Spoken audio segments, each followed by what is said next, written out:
The Road Home's journey takes us now to the subject of big tech. Big technology firms continue to grow. They're collecting our data, they're using their power to censor people, and some nationalists believe that governments should protect us against these companies. But are they correct? Will big tech inspire more people to become nationalists? We pose these questions and more to Marshall Kosloff, co-host of the Realignment podcast and media fellow at the Hudson Institute in Washington, D.C. We hope you enjoy this interview with Marshall from summer 2020.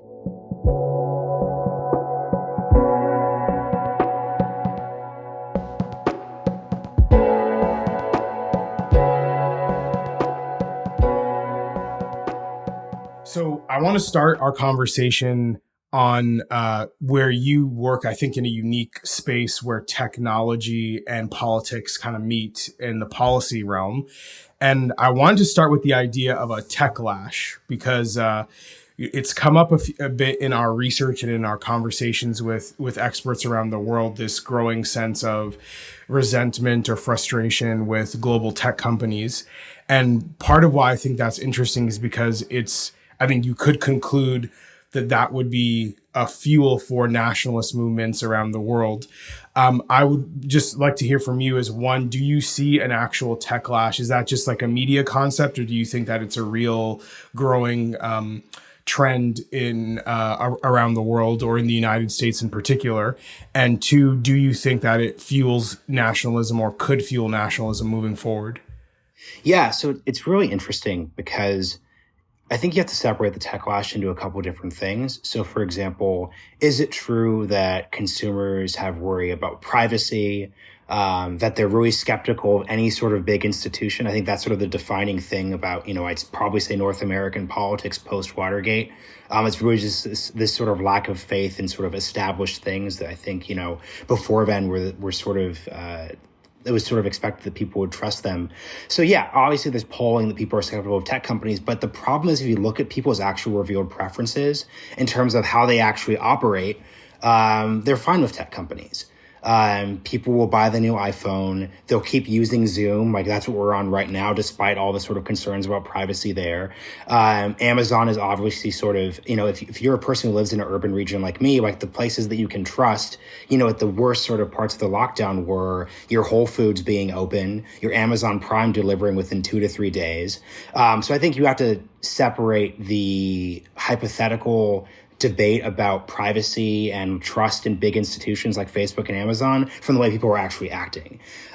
So right now, I don't actually think the tech lash itself is going to fuel nationalism because there aren't any actual... And here's actually sort of a bigger point, which is that tech companies are dealing with software. They're not dealing with things in the real world to the same degree. So I think where you saw a backlash was when manufacturing companies left the United States as a result of trade policies, I would argue.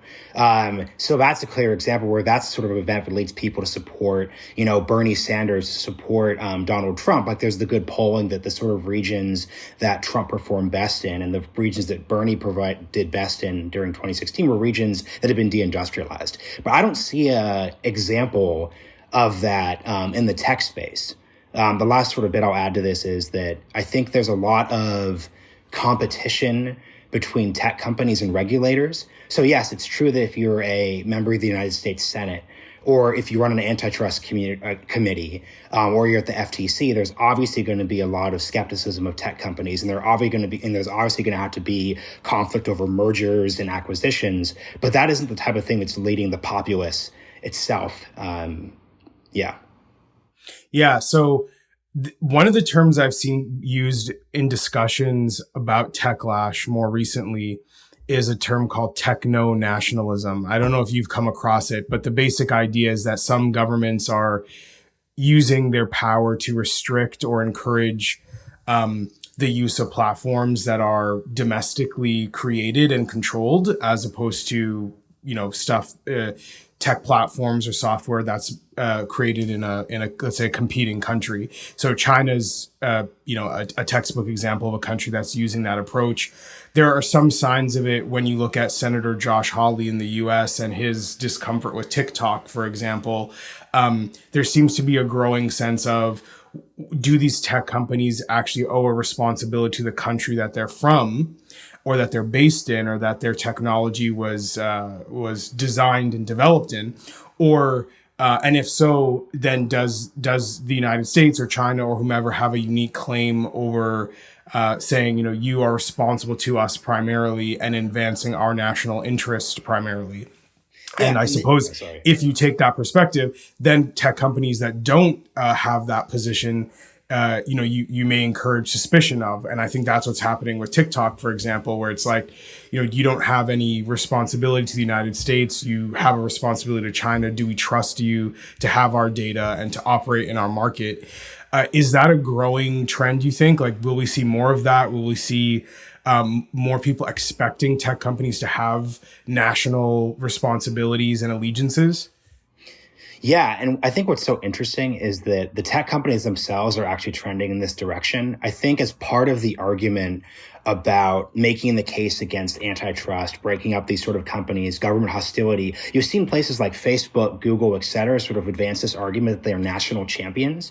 In the same way that, look, over the course of the internet, the U.S. has produced Facebook, Google, Twitter, all these, Microsoft, all these companies that today are like a really strong example of our national economic strength. So you've actually seen the company heads, everything from, Sheryl Sandberg to Mark Zuckerberg to the folks at Microsoft, make the case that if the U.S. wants to be competitive in the 21st century, they're going to need these strong companies. Because something the Chinese government does, and this is what you referenced, is like the Chinese government is not only intertwined in their tech companies like with ByteDance and the company they own, TikTok, but they actually support and advance those companies themselves. So while there were fights over whether or not Google would work at the U.S. military, there are fights with Salesforce and supporting ICE and sort of the border wall construction.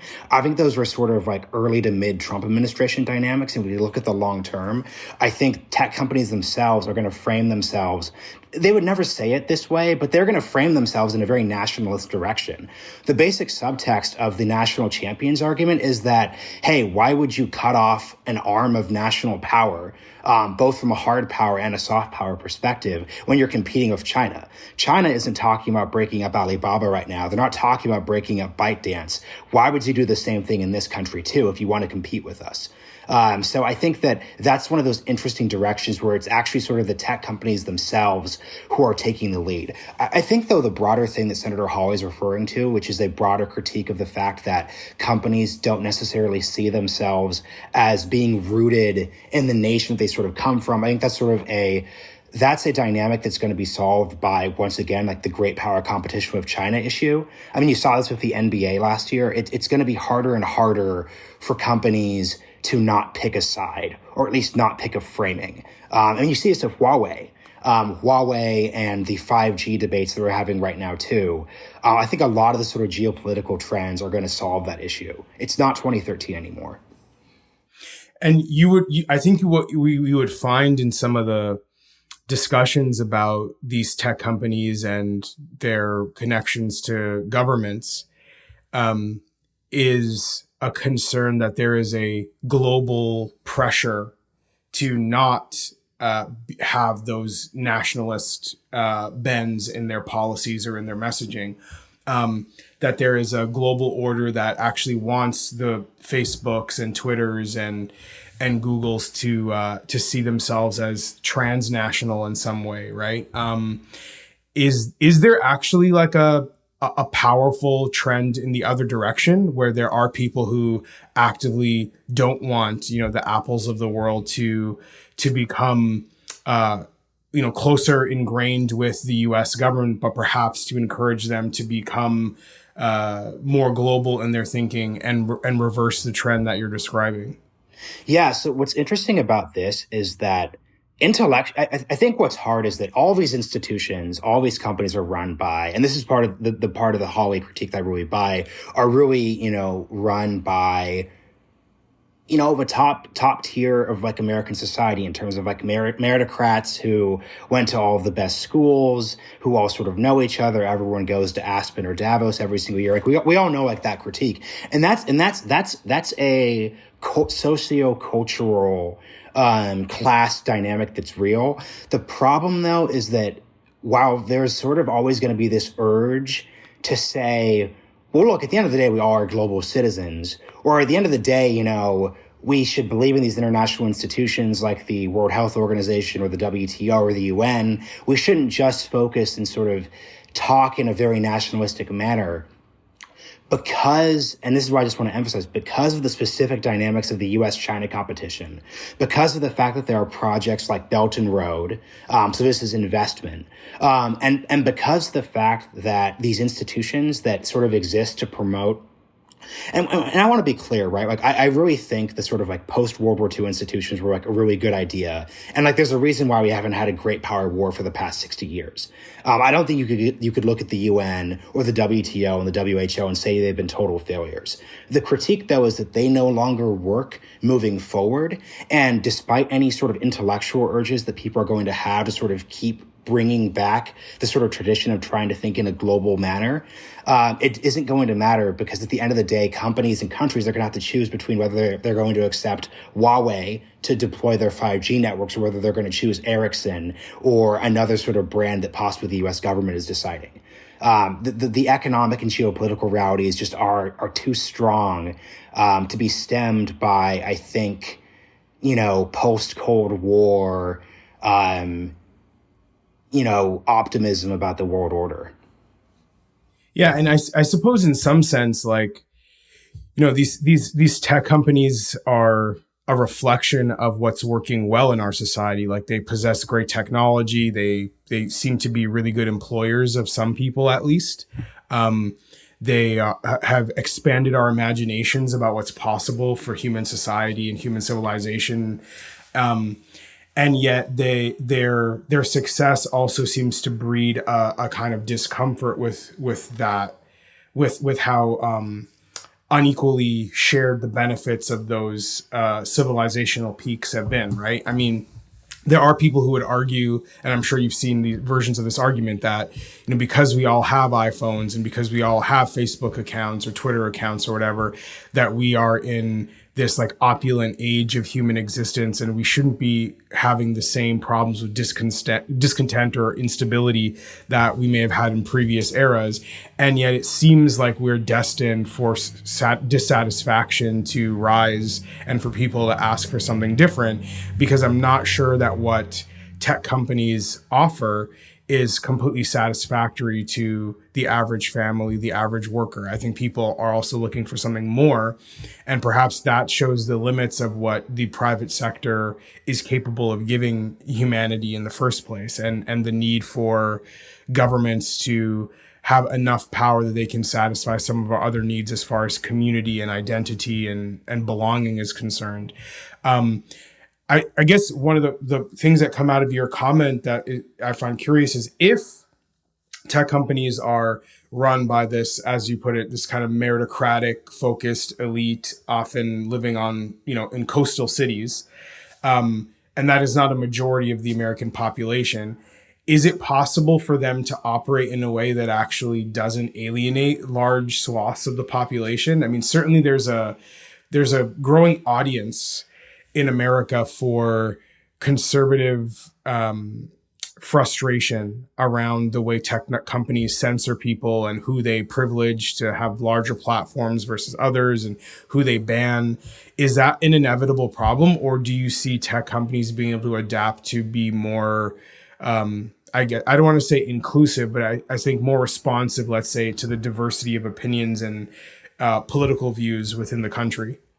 Yeah, I think this is going to be off-brand for me, but I actually think the conservative bias argument is an example of us focused on these like really loud, very specific cases, but I actually don't think they matter. And here's what I mean by that.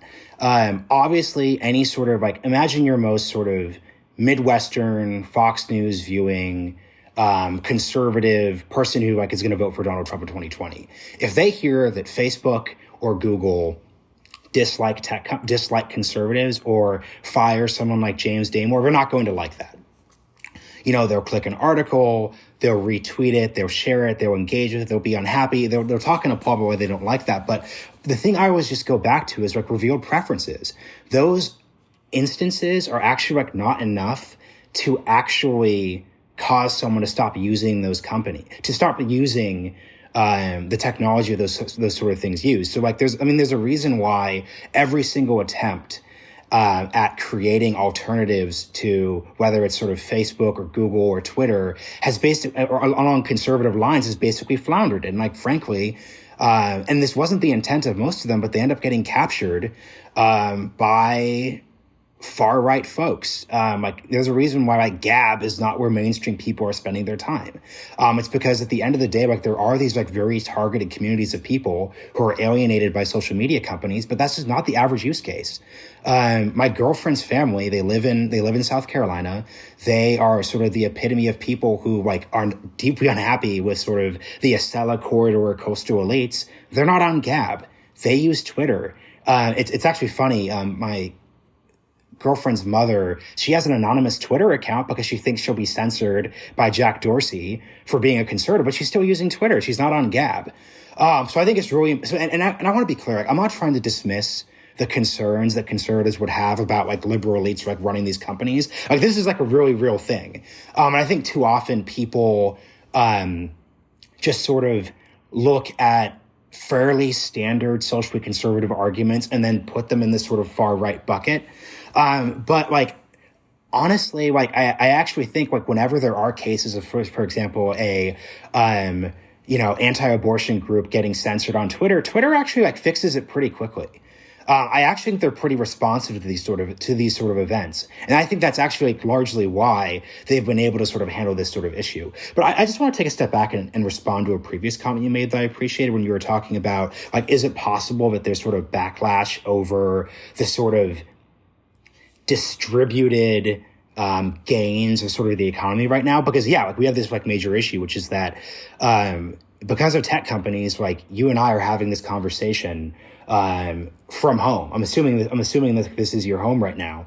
And like we're both like white collar professionals. Like I have no fear of losing my job right now. And I think that all these sort of people who like live in these sort of coastal areas, even if your job is downsized, it's very easy for you to move to a cheaper part of the country and then keep working over Zoom. Right? There are all these tech companies that are saying we're permanently work from home, whether that's Twitter, Coinbase, et cetera. So it's not the tech companies themselves that people are really unsatisfied with, I think. It's just the fact that if you're a working class or essential worker right now, you don't have, like, our economy isn't capable of delivering the same sort of, flexibility that you have. So I think the big mistake that I think elites make, and like, obviously, like, I'm very much a part of that sort of world, so I don't want to seem like I don't want to sound hypocritical, but it would be a mistake for us to say, wow, Jamil, like, we're working from home right now. Technology is awesome. Like, let's keep working at it. Like Facebook and Google are going to save us, when no, like actually it turns out if you live in like an exurban region of a city right now and you depend on public transportation and you need to work in a grocery store or you need to like do delivery and work in the gig economy, your life's like really crappy right now. And that same sort of growth like didn't work. I always go back to President Obama's 2011 State of the Union, where he referred to us as the nation of Facebook and Google. And to a certain degree, like that's true. But I think embedded in that statement was the sort of degree of like techno-utopianism that's really dangerous and makes you sort of not focus on the fact that there are whole parts of the country that aren't empowered to the same degree by Facebook and Google. So I think that's the important thing to remember. And to what extent do you see the what's been called the political realignment? And I know your podcast is named The Realignment, so I'm sure you spend a lot of time thinking about this. To what extent is the dynamic you just described at the core of that realignment? Because, some people say the realignment is, nationalism versus globalism. Some say it's populism versus corporatism. But I think what you just described is actually getting to the heart of the issue, which is there are some people who want our politics and our economic policy to be more responsive to those folks who can't work over Zoom, let's say, or have to actually leave their house during a pandemic in order to earn a paycheck. And And there are folks who think that everything is going great and we don't need to change very much for that essential worker because he or she should be happy with the broader gains that humanity has had in terms of reducing extreme poverty or increasing access to technology and education. Do you see that as where the realignment's happening, or what's the core issue you think that defines the realignment in American politics as you see it? Yeah, so I think a key, and I need to get better at expressing this in the podcast, but I don't think the realignment supports any political ideology. All it is a dynamic. It's what the realignment is at its core, and then there are implications of what I'm about to say. But what it is at its core is that the Democratic Party is increasingly becoming the party of graduate school educated, moderate suburban people. And like, if you look at that reality, because the GOP has been doing worse and worse with college and graduate school graduates basically since the post-Reagan era. If you look at that dynamic, that's the party changing. So it shouldn't be shocking that a Bernie Sanders campaign, because the thing is, people sort of think, oh yeah, like you're like a realignment guy, so you must think that Bernie Sanders is going to take over because he's anti sort of establishment. It's like, no, because the Democratic Party in many respects like is the party of the establishment. When Bernie Sanders is starting his campaign saying we're going to overturn the status quo, if you're an upper income college graduate who's, making, mid six figures right now, actually the system works pretty well for you. Like, that's the whole point about our dynamic around us working from home and Zoom right now. So that's what's happening on the Democratic side. On the Republican side is increasingly becoming the party of globalization's losers, of people who aren't able to, and I don't want to say loser in a moral sense, but people who aren't able to sort of benefit from like the status quo. Like my dad has a PhD. Like I went to a Spanish immersion school when I was in elementary school. Like, I'm very much someone who, obviously, I came from a Democratic Party background because, once again, like all these things that happened after the Cold War, all of this sort of idea of like traveling to other countries and thinking of myself as a global citizen, that was like very much beneficial to me. But the Republican Party, especially under Trump, and this is something he's accelerated, has made it so the GOP has increasingly been home to folks who don't see free trade as benefiting them, who don't sort of see increasingly global economic and political and cultural ties as benefiting them. So that's sort of the key idea. That's the key idea at the heart of the realignment, and it just puts the populist left in an awkward position, because in a bunch of ways, like, the populist left should be really equipped to compete for those sort of losers in the globalization sense, people who haven't benefited. Like, that's why I made the earlier point that Bernie Sanders in 2016 attracted the same sort of voters who Trump attracted, people who don't agree with the established system. But because of, I think, culture issues and the broader culture war, it's harder for people who are on like the socialist left to sort of agree with the populist takes that the right has, that's immigration restriction. I think it's like this, like whenever Senator Hawley always gets in trouble when he refers to sort of cosmopolitanism as something he critiques, and that's a totally valid critique. I don't think it's an anti-Semitic idea at all, but that's something that if you sort of come from like liberal academic discourse, the second you talk about transnational elites and like these broader ideas of, intercultural exchange, people get really squeamish. So yeah, that's the broader sort of realignment framework. It's really about how the two parties and the two ideologies are changing, and that has big implications for how those parties are going to respond to the current political situation. And with that realignment, though, like, one of the assumptions I could make from how I think you wisely broke it down is that, like, technology is driven by the winners of globalization in that framework, right? That they're the ones who have access to the venture capital. They're the ones who work at the tech companies. They're the ones who go to university and have the kinds of training and education that are necessary to work in that field. So it seems to me that if that is the realignment, that the technology we're talking about seems like it would inevitably be pulled in one direction in that sort of political shift.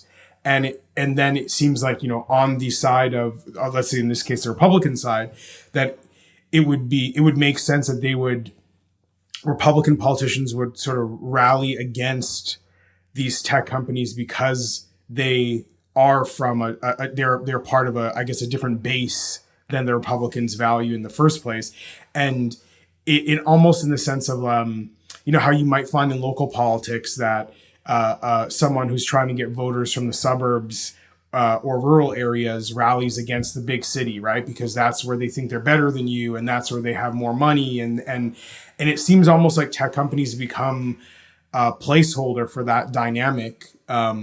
When you look at how some conservatives talk about the censorship issue or some of these other things, part of how I look at it is I wonder, like, is that inevitable, or is there actually a way for these tech companies to not be caught up on one side of that realignment, but actually feel relevant to people on both? Or is that just an unavoidable reality that they're going to be seen as biased to one side, given that the field is made up of people who are the winners of globalization, let's say?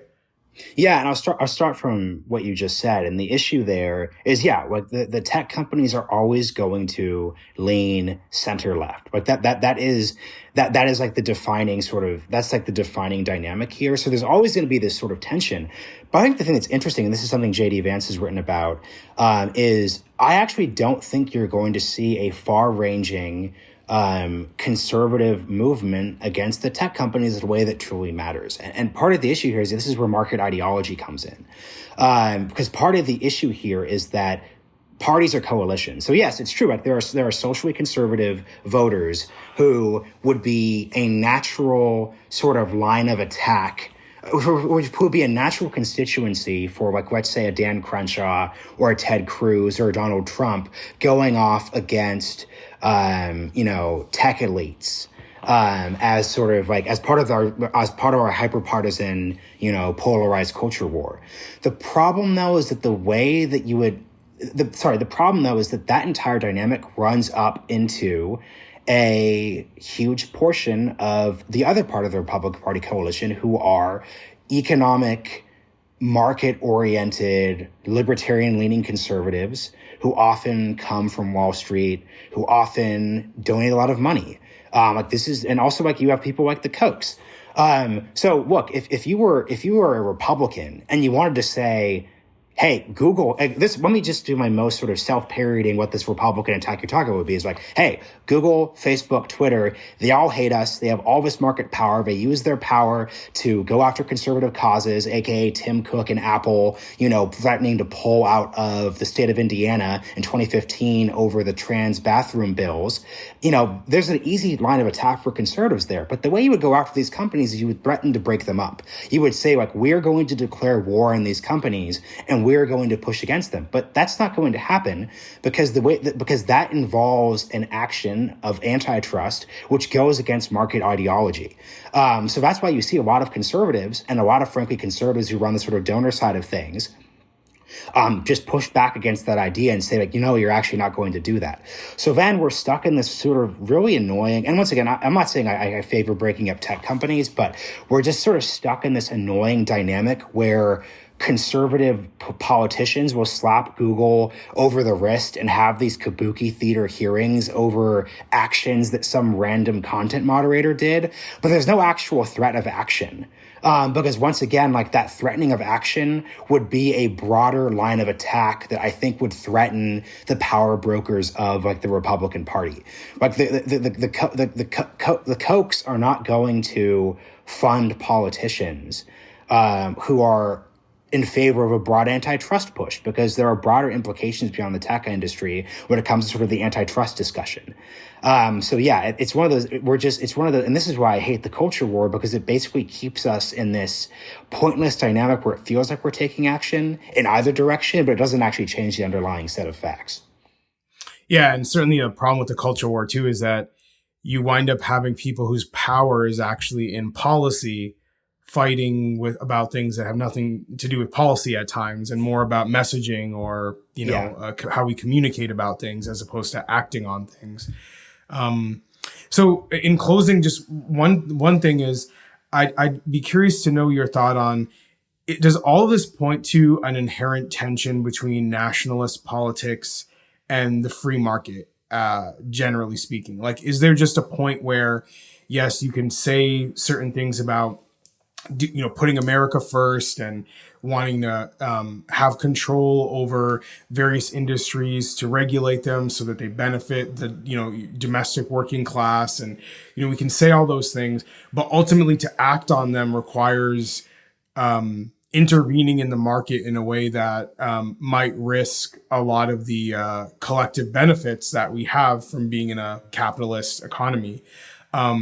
And I think that's a tension that's easier for obviously a Bernie Sanders, for instance, to figure out, because he doesn't really like capitalism. And so it's easier for him to imagine furthering what I would call kind of some nationalist policies at the risk of alienating or undermining a free market actors. But from the right side of the political spectrum, it seems like I can't imagine, for example, Josh Hawley eventually concluding that we should break up various industries and the government should be overly involved, because I think he'd wind up losing so much of what has been a pro free market right-wing political base in the country. So do you see a tension between some of these nationalist ideas and the free market? And does that tension wind up disciplining nationalism from going beyond a certain point in being able to influence the right and right-wing political proposals? Yeah, so there's always going to be a tension, right? Like I think actually gets, the way someone explained this to me was he actually works in the tech community, and the way he sort of explained it is trade-offs. There are always sort of trade-offs in any sort of system. Like if let's say we're starting a tech company, you have to decide, hey, am I going to build this software tool internally, or do I outsource that to someone else? There are pluses and minuses to both sort of decisions. So I think the point of that metaphor is that when it comes to sort of nationalism in the market, I don't think either is inherently supposed to win out, because, like, once again, I think that there are trade-offs. There are trade-offs.